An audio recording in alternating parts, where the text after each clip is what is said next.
Welcome to TNPSC ஜார்ஃப் 9th Tamil. 261 question.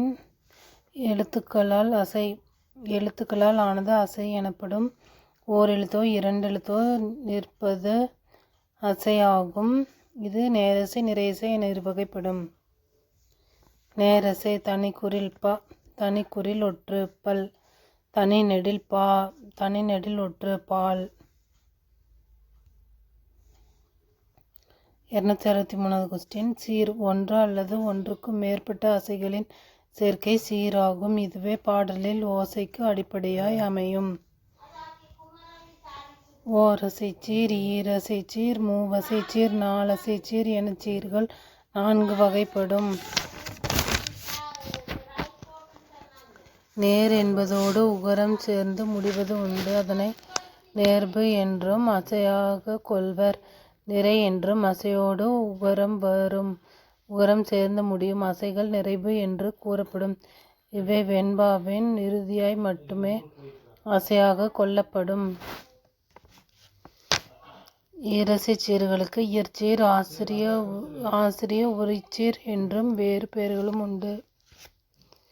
தலை பாடலில் நிறை சீரின் ஈற்றசையும் அதனடுத்தும் வரும் சீரின் முதல் அசையும் பொருந்துதல் தலை எனப்படும். இது ஒன்றியும் ஒன்றாமலும் வரும். அது 7 வகைப்படும். நேரென்றெழு தலை மாமுன் நேர், நிறை ஒன்று சிறிய தலை விளமுன் நிறை, எர்சீர் வெண்டலை மாமுன் நிறை விளமுன் நேர், பெண்சீர் வெண்டலை காய்முன் நேர், கலித்தலை காய்முன் நிறை, ஒன்றிய வஞ்சித்தலை கனிமுன் நிறை, ஒன்றா வஞ்சித்தலை கனிமுன் நேர்.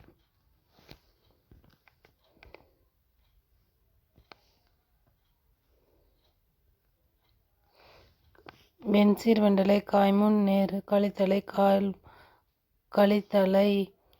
காய்முன் நிறை, ஒன்றிய வஞ்சித்தலை கனிமுன் நிறை, ஒன்றா வஞ்சித்தலை கனிமுன் நேர்.